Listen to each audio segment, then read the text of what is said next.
following program is an original production of Crosswalks Television.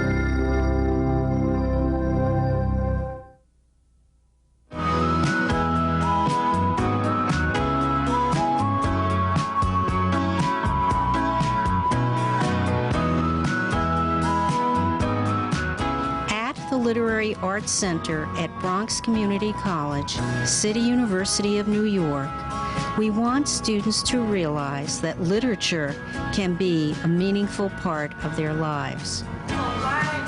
Students have the opportunity to share reactions, discuss interpretations, and interact with authors outside of the classroom. They have the opportunity to discover the universal themes found in different cultures and to explore the common ground of our American heritage. At the Bronx Community College campus, we are fortunate to have the Hall of Fame Terrace for Great Americans. Designed by Stanford White in 1901, there are 98 bronze busts of famous Americans, including Booker T. Washington, Harriet Beecher Stowe, and Walt Whitman. Over the gate is written, "Take counsel here of wisdom, beauty, power." We want students to be inspired by these authors and to feel part of our ever-expanding American heritage.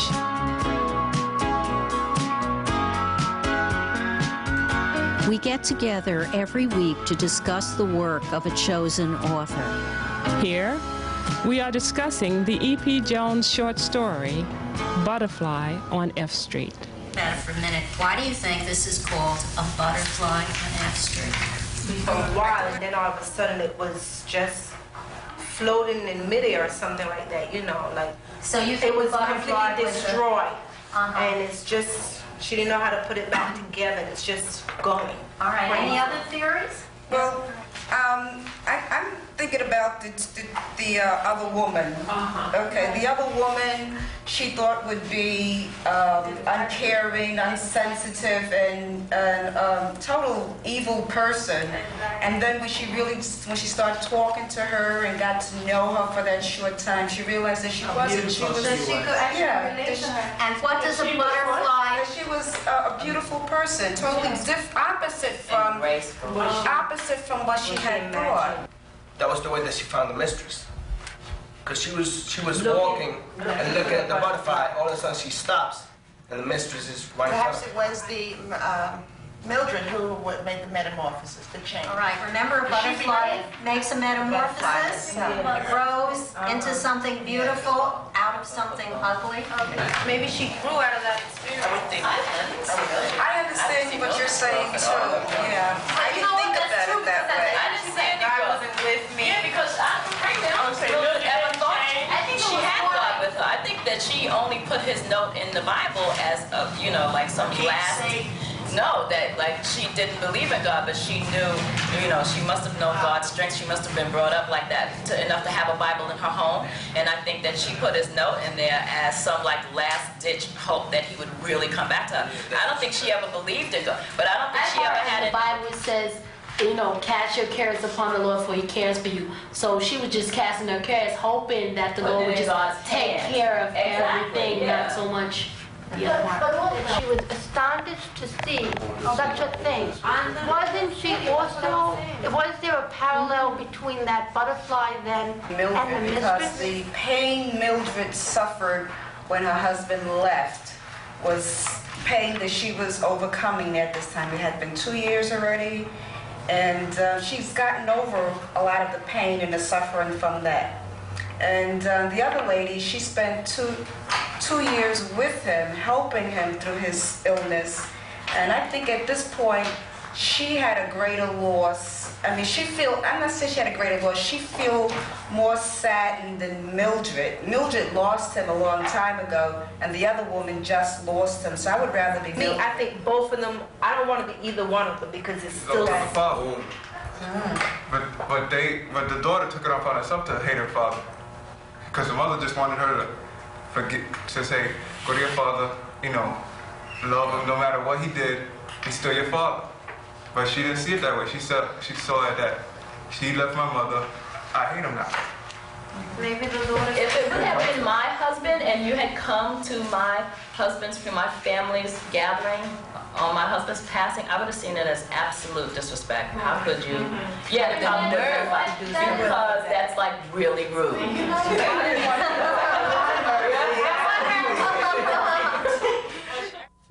The Readers and Writers program at the PEN American Center is working with us. They have helped us recruit authors such as E.P. Jones, Anne Roiphe, and Nicolasa Moore. What happens when our students read Esmeralda Santiago's book is that they become engrossed in her life. They see her life as almost their lives, and they begin to try to emulate many of the actions that she herself has taken. I think everybody in this room who has read Esmeralda's book feels like they know her. Because after all, a memoir is a very personal thing, and you write about your life, and you reveal things about your growing up. And I think each of us feel like we have a very special relationship with you, even though it's the very first time that we've ever met you. There are guavas at the shop and save. I pick one the size of a tennis ball and finger the prickly stem end. It feels familiarly bumpy and firm. The guava is not quite ripe. The skin is still a dark green. I smell it and imagine a pale pink center, the seeds tightly embedded in the flesh. Today I stand before a stack of dark green guavas, each perfectly round and hard, each $1.59. The one in my hand is tempting. It smells faintly of late summer afternoons and hopscotch under the mango tree. But this is autumn in New York, and I'm no longer a child. The guava joins its sisters under the harsh fluorescent lights of the exotic fruit display. I push my cart away toward the apples and pears of my adulthood, their nearly seedless ripeness, predictable and bittersweet. I started to think about what I wanted to say with the title. What does the title say about the book, and what is the book about? And I realized, and the title, when I was Puerto Rican, jumped into my head, and I said, well, what does that mean? When I was Puerto Rican. And I started thinking about what it might mean in terms of the book, and why I wanted to say that, make that statement. And it really describes a Puerto Rican childhood, and it describes a time in my life when I was my most Puerto Rican. Being a Puerto Rican woman, a Puerto Rican girl, was all I thought I was ever going to be. I never imagined I would be leaving the island. When I did come to the United States, about 2 days after I arrived here, I was outside just trying to find someone to play with, and this little girl comes up to me and she says, "Are you Hispana?" And I said, no, I'm Puerto Rican. And she says, "Oh, it's the same thing here." And I realized that in the United States, I wasn't considered Puerto Rican. Before you're ever a writer, you're a reader. You cannot be a writer, okay? So I think what I think helped me become a writer was reading a lot. As I mentioned earlier, I am a student of community college. I went to Manhattan Community College for 2 years, and because of the education that I had at Manhattan Community College, I was able to transfer almost all my credits to Harvard University, so that I entered Harvard as a junior and was able to do my degree from Harvard in 2 years. And so there's a fond place in my heart for community college and community college students, because I know how hard it is to work and study and manage a family and live with a family, and how big a challenge you have set in front of you, and how proud you must feel. This last Thursday, I finished reading the book When I Was Puerto Rican by Miss Esmeralda Santiago. This is the first time I finished and read a whole book, I'm glad to say, and it has inspired me tremendously. She came from a poor family in Puerto Rico, like myself, inspired me, and then her going to Harvard University and graduating with honors. That means that there is no limit. I have completed reading Esmeralda Santiago's book when I was Puerto Rican. I found this book very interesting. It was very vivid, very colorful. There are many things in the book that I could relate to having lived in an island, and I am hoping to meet her this afternoon. I read Esmeralda's book and I enjoyed it very much. It was very descriptive about Puerto Rico. I've never been to Puerto Rico, but just reading the book, I felt as if I had been there. We read the book when I was Puerto Rican, which I enjoy very much. My daughter read it too, and she loved it. She told me that she enjoyed it, that she would like to meet Esmeralda Santiago. I can understand her, and I related to her because a lot of things that she said in the book, I live it myself. I live on some part of Santurce that she mentioned in the book, La Parada 26, and I went through a lot, like she went through when I was a little girl. Last year, E.P. Jones visited the Literary Arts Center. His book of short stories, Lost in the City, reflects the lives of people living in Washington, D.C. Lost in the City won a coveted Lannan Literary Award. It seemed to Maddie right then that all the innocence and joy and kindness had seeped out of Agnes Marie Williams and had become the pool of blood about her. The floor tilted until the blood had flowed through the night in several thin lines from the dead woman, and one night had been heading directly toward Maddie was standing in the doorway. The front of Agnes's nightgown was soaked through her blood. He said to me on the phone, I stabbed her a lot. These words her niece, Madeline, would find on page 27 of her $75.86 copy of the trial transcript. The day she bought it, some 20 years after that morning, Madeline made it all the way home before she discovered that her copy was missing pages 45 to 52. The visit helped students achieve insight into the creative process of writing fiction. In addition to meeting authors ourselves, we were able to hear readings given by authors such as Alice Walker and Adrienne Rich.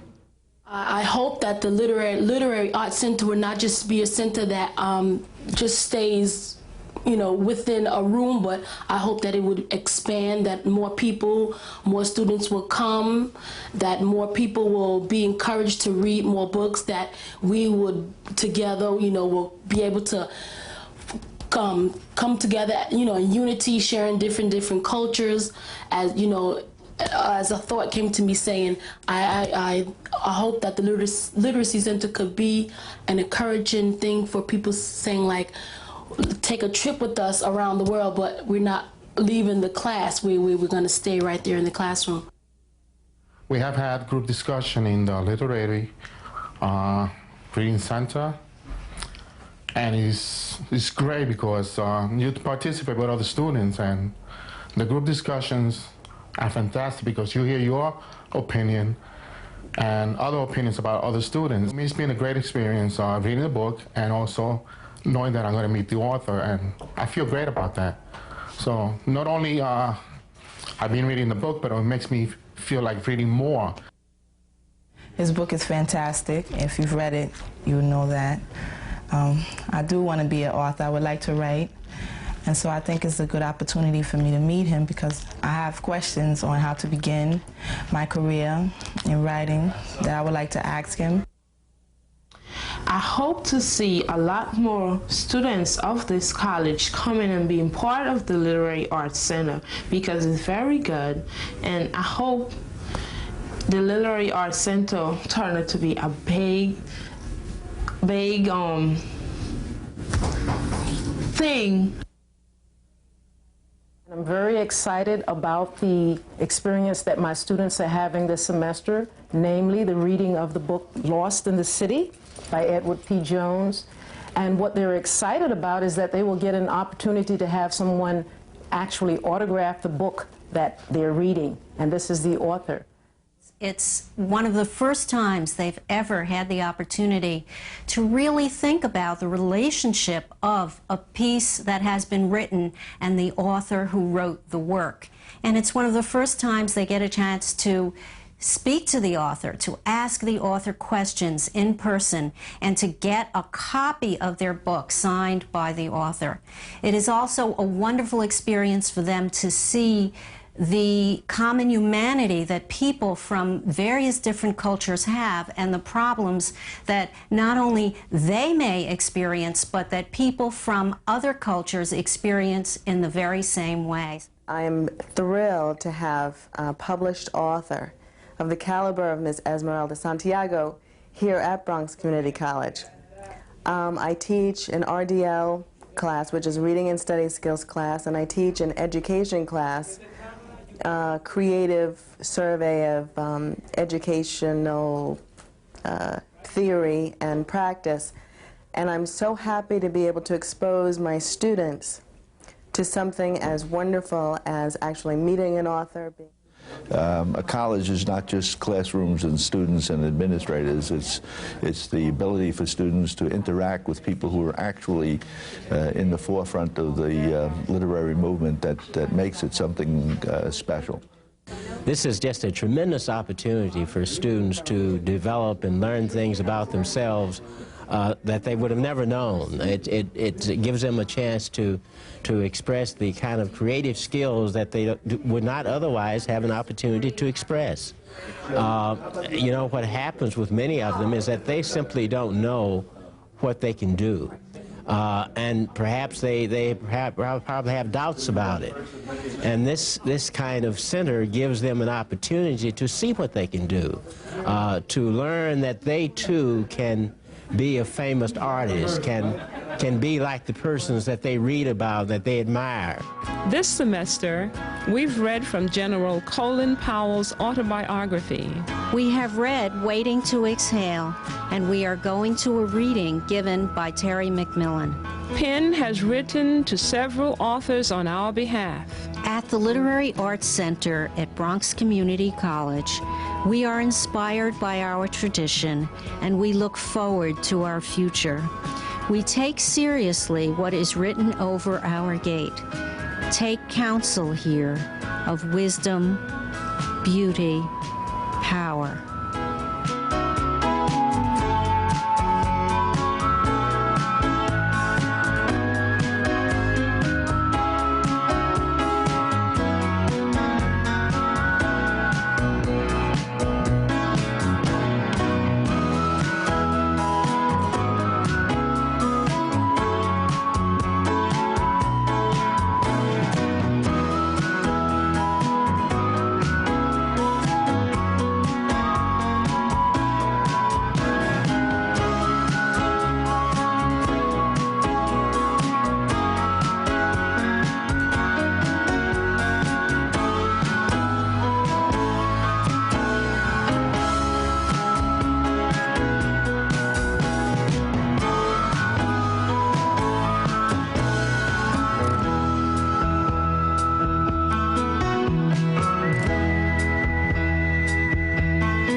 following program is an original production of Crosswalks Television.